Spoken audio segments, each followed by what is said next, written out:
The principles of selling doesn't change no matter what you sell or where you sell. However, the strategies and a way you go about selling may differ when you cross borders. And on today's episode, we're going to talk about what you should know, specifically 3 things you need to master and understand when it comes towards selling in Europe. Good stuff.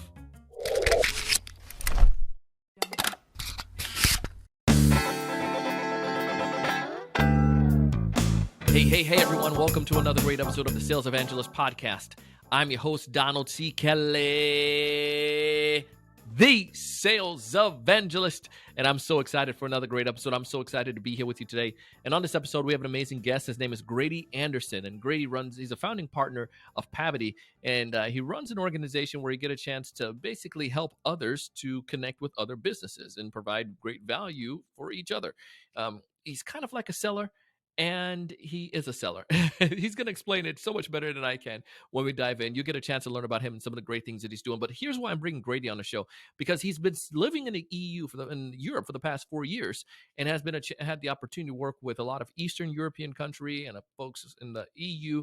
And he's been able to see what works and what doesn't work. And as an American, someone who's from the United States and lived here for most of his life, he kind of understands some of the challenges that we face when we try to sell to Europe. So I want to make sure that we can bring him on a show today, and especially as we are seeing in our day and age where we're doing so many different transactions and so many business opportunities with folks all across the globe.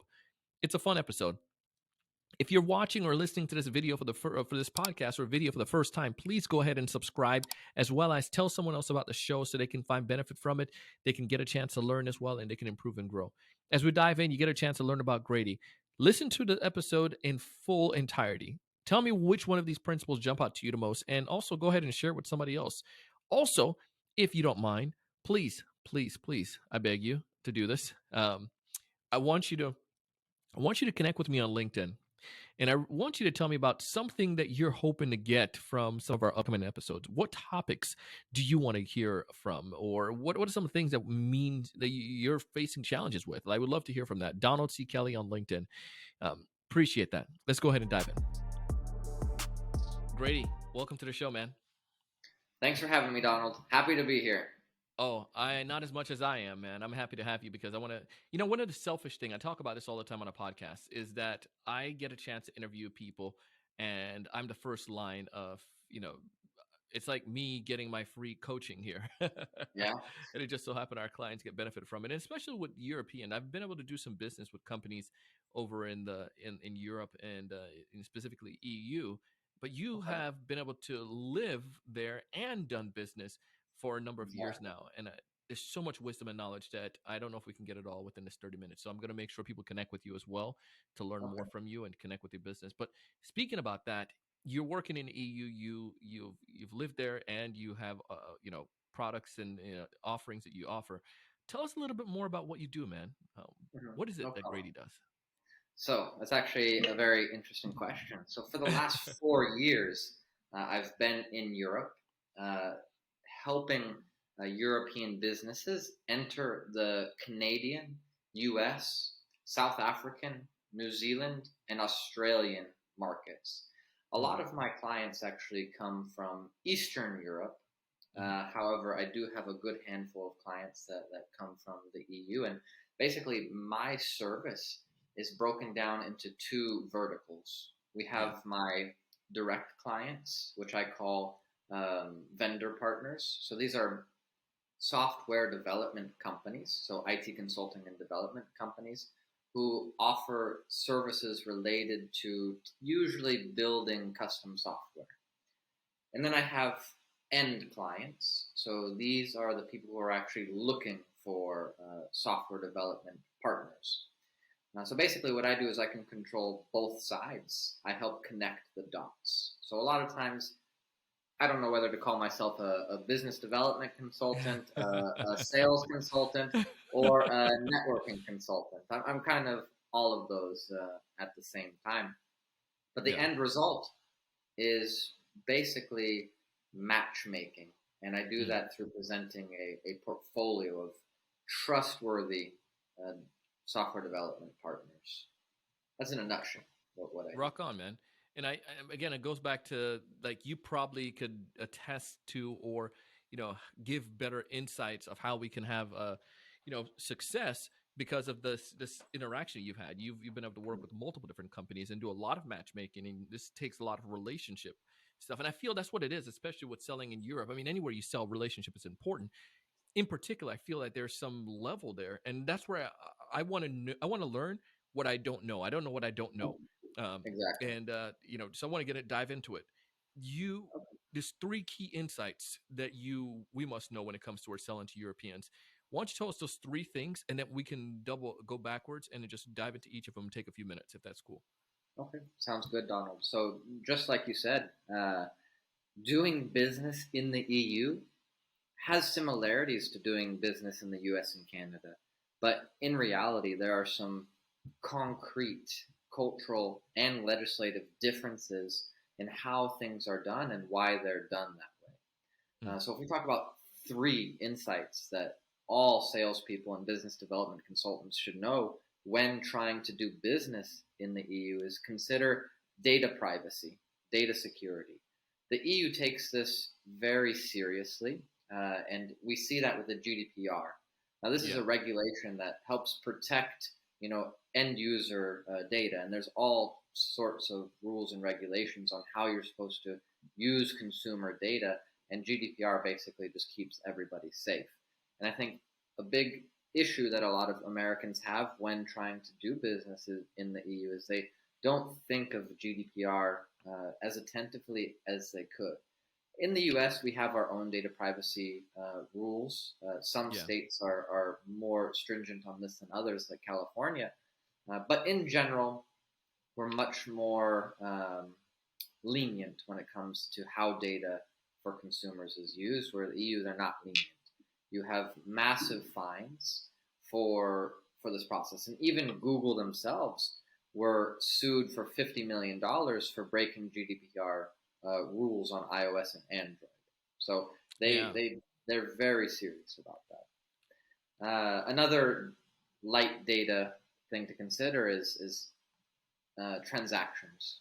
So if you're like an e-commerce guy or you want to open up a marketplace, e-commerce marketplace in the EU, they have very strict rules on payment platforms and what kind of security is required for that process. Hmm. Up next is simply borders and culture.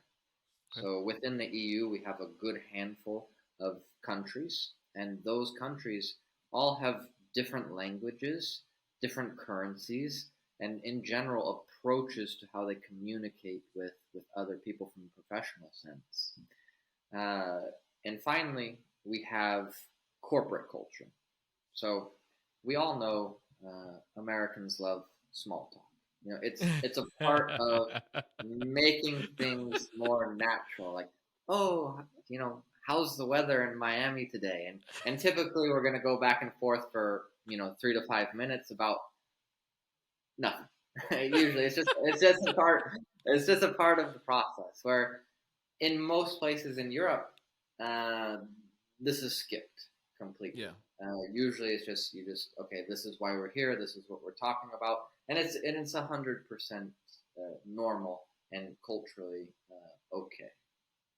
But those are what Yeah. I'd say the three headliners of. There's many more differences, but those are Yeah. some three key if you want to be successful in the EU. Well, let's go into the data security and privacy because Mm-hmm. and dive into there. As a sales professional, I can imagine how this part may be important with the dialogue. Some things like Americans may not. We're all like John Wayne, the Wild Wild West here. Sometimes we're just kind of like who cares? But but this is something Yeah. that's important. Talk to me a little bit more about this. How could this impact selling when it comes to data security and privacy? Data privacy could be the thing that ends the sales cycle, but in a negative way. So Mm. let's pretend that you and I have started a process, and we're deep into our negotiation. We're even liking each other. We're liking what, let's say, I'm selling you. However, once we get to deeper negotiation and some other teams are looking through what you're selling, whether it's a service or a product, and if it's found out that you aren't a GDPR compliant service provider or product, the entire deal can fall apart because this company who's buying your services is also responsible for your actions to consumer data. So if you aren't GDPR compliant and something happens with your data, they're just as likely to be sued as you are. So if you're not a GDPR compliant business or service, you're going to have a really hard time trying to do any real kind of business in the EU. You might be able to get along with like some small deals here and there from like a almost like a freelancer perspective. But if you're a registered business, working with serious transactions, not being GDPR compliant could stop you. Hmm. So this is like, so like, go back to it as a, how important is for me to like, because you're saying in a in a situation like this, we're down into deep negotiation. Mm-hmm. Is that something that you just like get out the gate right out of the way? Or even if I'm a seller, how do I find out if my company is going to be GDPR compliant before I go waste myself time trying to tackle a new market? I know maybe my leader may share some of that, but what if they don't know? Like, how do I go about doing that? Any thoughts on that side?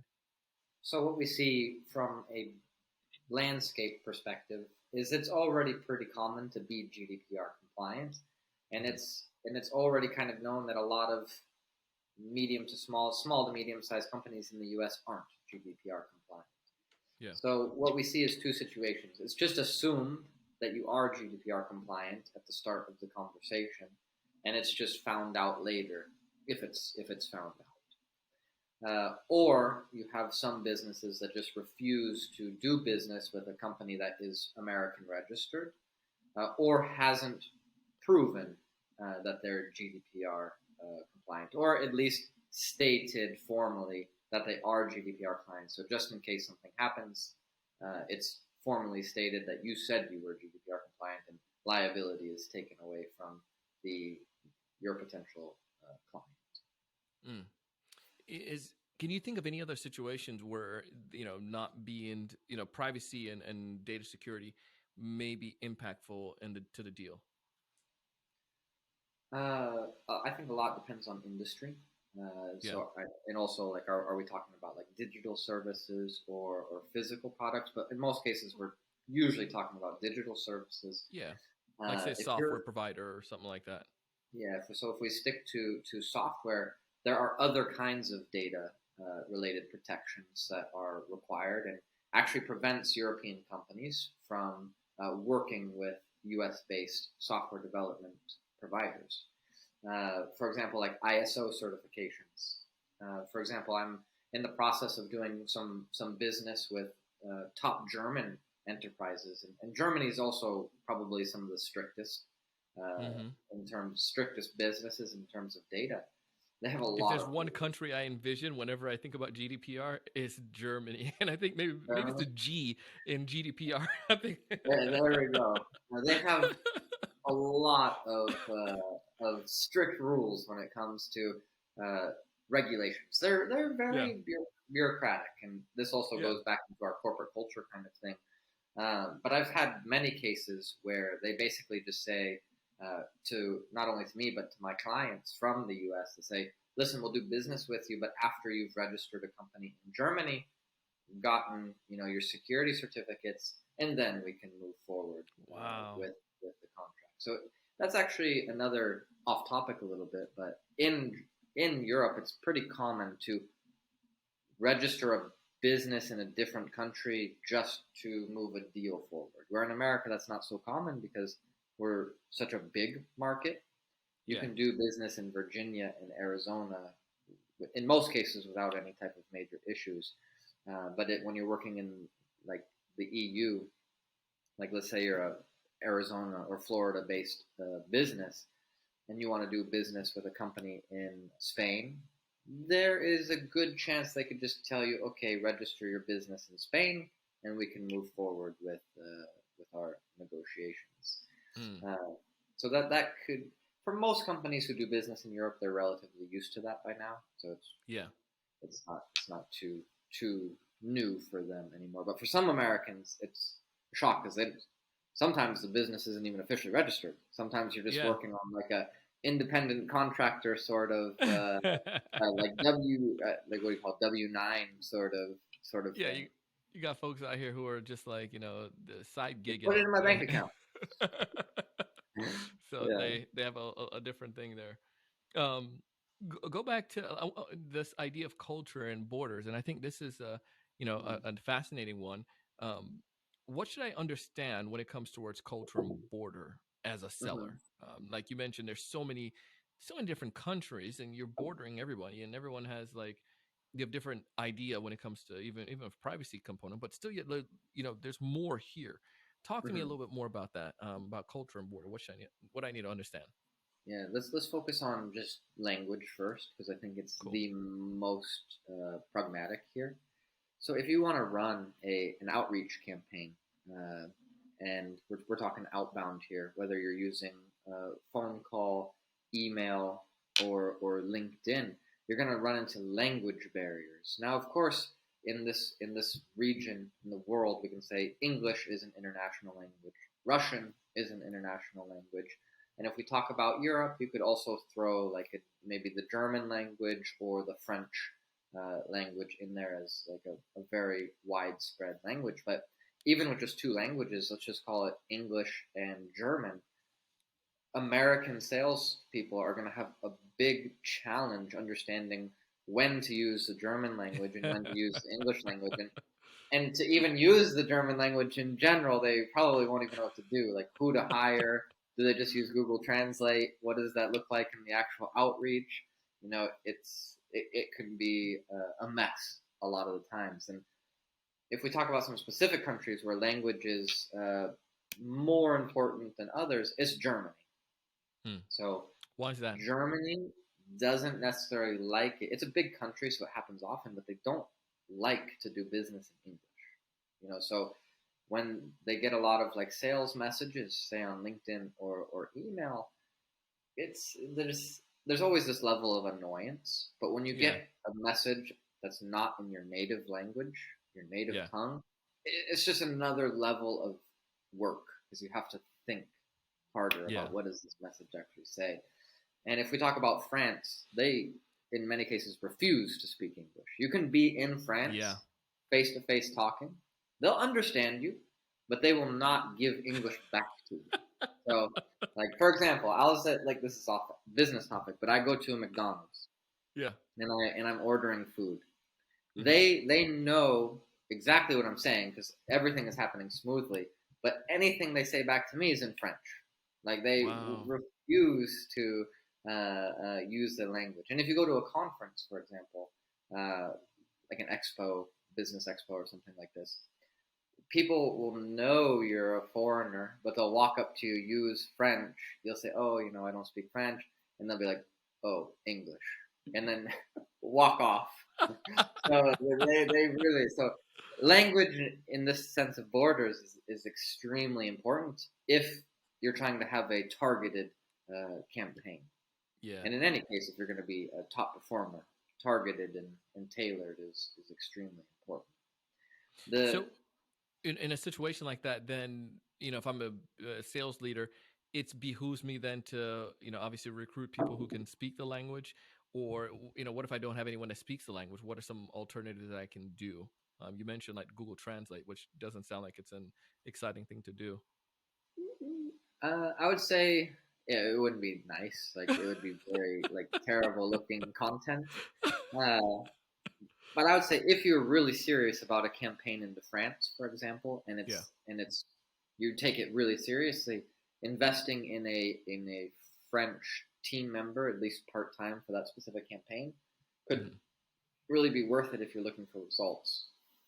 If you're not ready to invest in that, uh, you already have to understand your conversion rate is going to drop Yeah. significantly. And in that case, are you a quality like salesperson or not a quality salesperson? And there are some better tools than Google Translate. There's like something called Duple, and I can Hmm. actually send you the link if you want to share it in there because it could be useful for some people.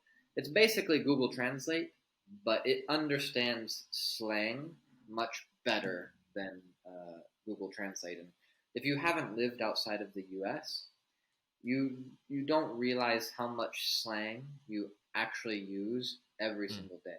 And the same thing is people from these countries don't realize it.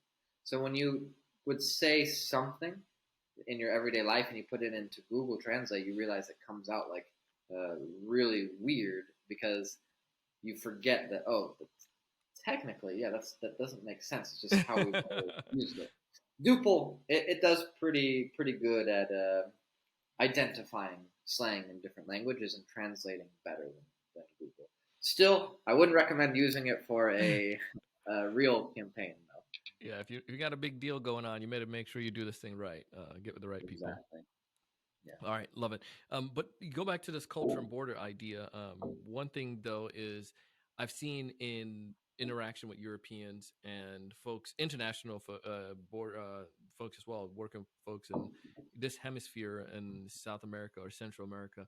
One thing that I've learned, and especially the Caribbean, is that everybody seems like they use WhatsApp, and I had to download it because of some of the team members we have far east, and Mhm. well as clients that we've worked with, and and also just like family interaction. Why is WhatsApp such a big thing everywhere else, and especially I've seen, is it a big thing in Europe as well?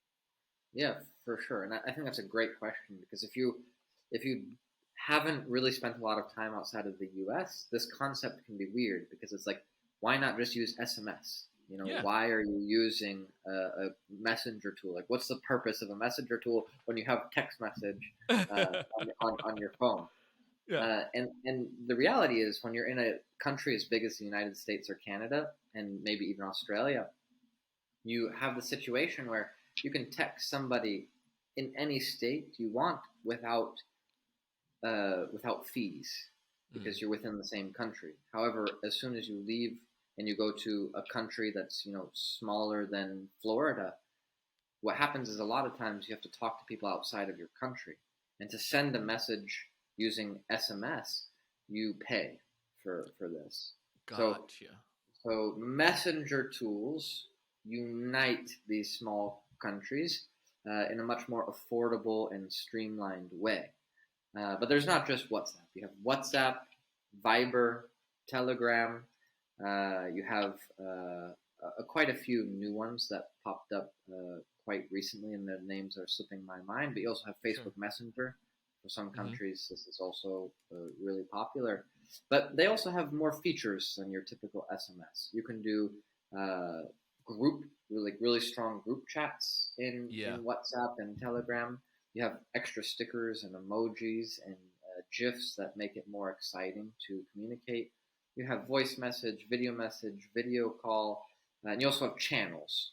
Yeah. And I think channels is a big one, especially for Telegram, where you could build an audience and just communicate and nurture them using the channel that you created on WhatsApp or Telegram or Viber.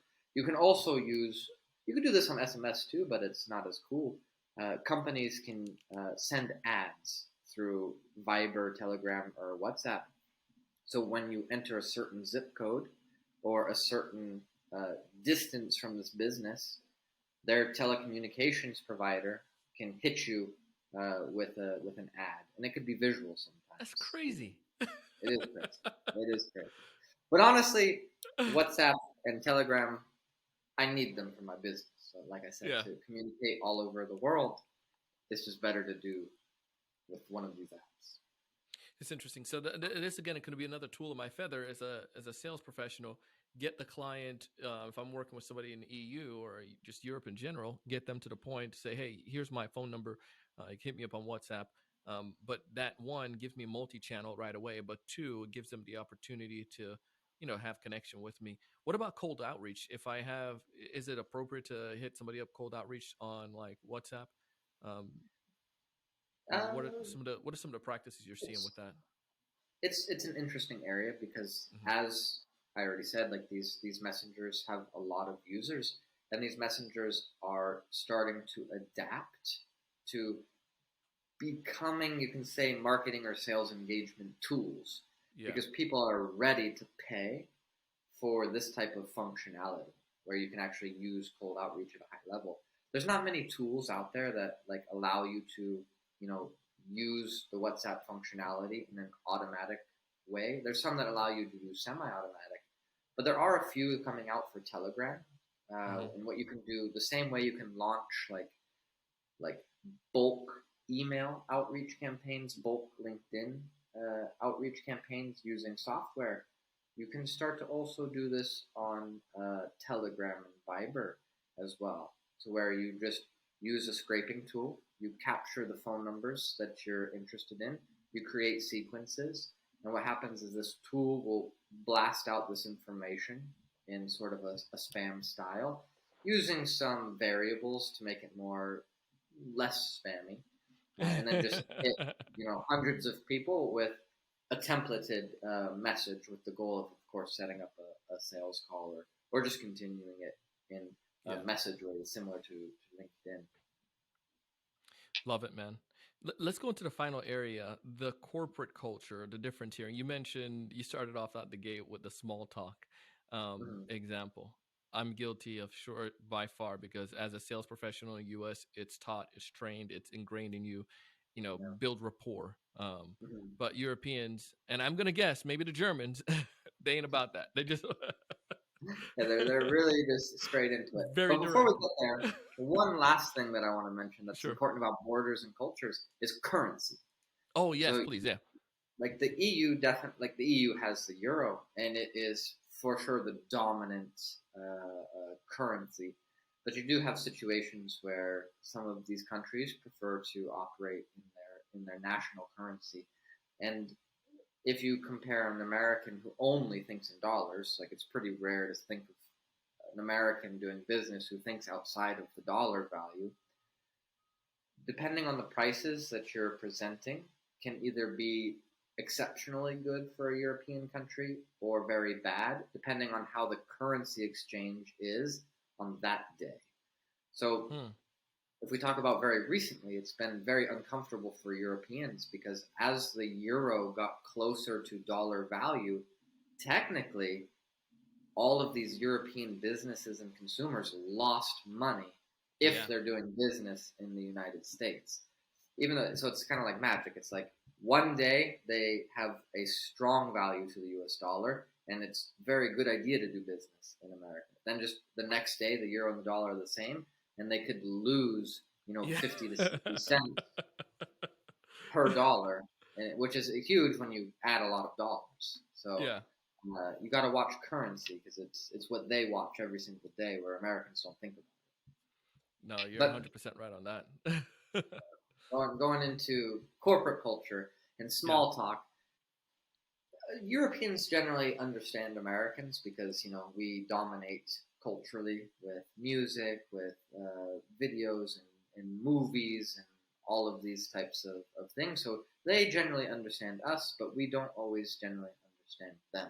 So it makes a huge difference when an American salesperson or marketer can take a second to kind of understand who it is that they're communicating with and not be so domineering from a cultural perspective. So if you're working with a German, for example, it's okay to do small talk, but just in general, they're a much more straightforward kind of person. Same thing if you're doing business in the Nordic states, like Norway or Sweden or Denmark. They are not very social. So sometimes by asking them about little things like the How's your weather weekend? or Yeah. how was your weekend or how's your dog or something like that, this could catch them off guard and they don't feel comfortable talking about these things. And if we're all salespeople who watch these and listen to these podcasts, you understand building rapport and creating a comfortable environment is crucial to getting what you want and what the client needs at the end, which is a solution and a signed contract. And if you start the conversation off by making them uncomfortable, you're not getting off onto the right foot of getting to the end goal there. So understanding your audience is extremely important. But honestly, there's so many different cultures in Europe. It's hard to say because, like in Spain, for example, they literally stop working in the middle of the day for several hours Which to is nuts to rest. me. Yeah. Yeah, and it's a real thing. Like it's like, all right, guys, it's 12. We'll come back at 4.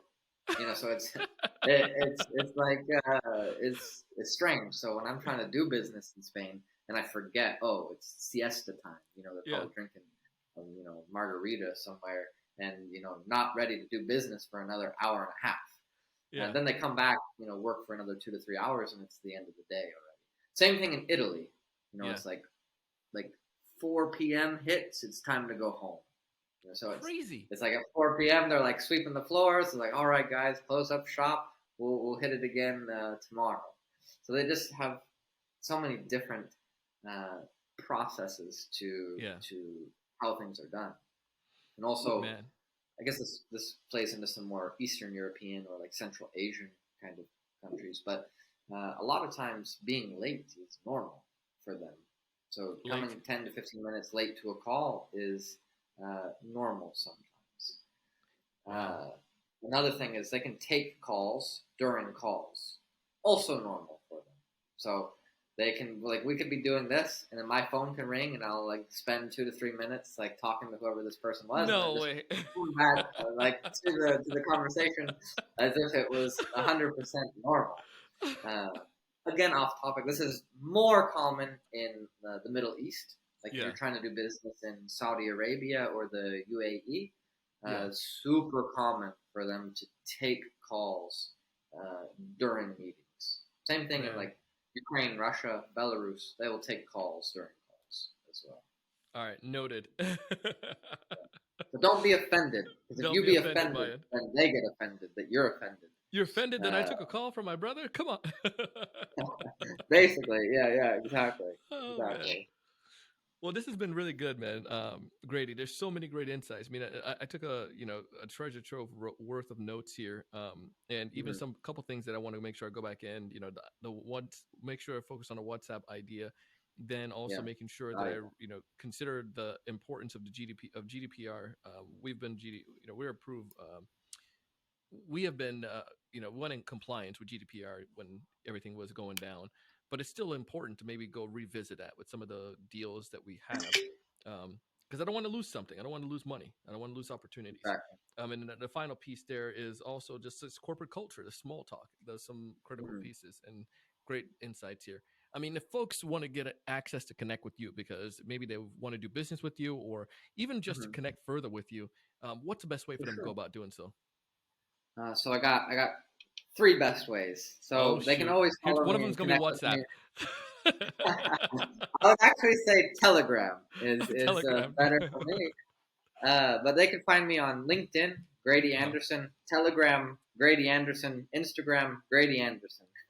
I keep it simple. Wherever is most comfortable for them, they can reach out to me, and I can send you the links if you want to include it in the description. Please, send it to us, and we'll put that in the show notes. So, Grady, thank you so much for taking the time to come on the show today, man. I appreciate it, and I think you helped many people get in the right direction. Happy to be here. Hopefully I come again. Have a good day. Same to you. Listen, that was Grady Anderson. And if you haven't done so already, please go ahead and connect with him. Tell him that you heard him on the Sales Evangelist podcast. And I know he would be grateful for that. And I'll be grateful for that. And I appreciate your willingness to be able to help us out. You can find information about Grady and his company and some of the links. Connect with him on some of those social channels that he mentioned. And also tell him one of the things that you like the most. I mean, I this whole WhatsApp idea, I've been using WhatsApp, but I feel I can do it more intentionally when I work with folks in Europe, like getting them to the point where they can give me that information, their WhatsApp details. I feel like that takes the relationship to another level. So many great insights, so many powerful stuff today. Again, if you haven't done so already, subscribe to this podcast. Tell someone else about the show, how they can subscribe as well as just share it with team members. Everyone that's selling, I mean, I'm sure maybe they're not selling today in Europe, but they will find benefit in the conversation, as well as they may be able to sell in Europe eventually, and they can take advantage of some of these details. As always, check out our sponsors again. They're giving you some amazing offer. I share stuff like this. I bring folks on the show like Grady because I want to help you. I want you to find more of your ideal customers. I want you to know exactly what you should say to them when you reach out to them and have those meaningful discussions. I want you to close more deals, but most importantly, I want you to raise your level of thinking and go out and do big things. Thanks so much for watching.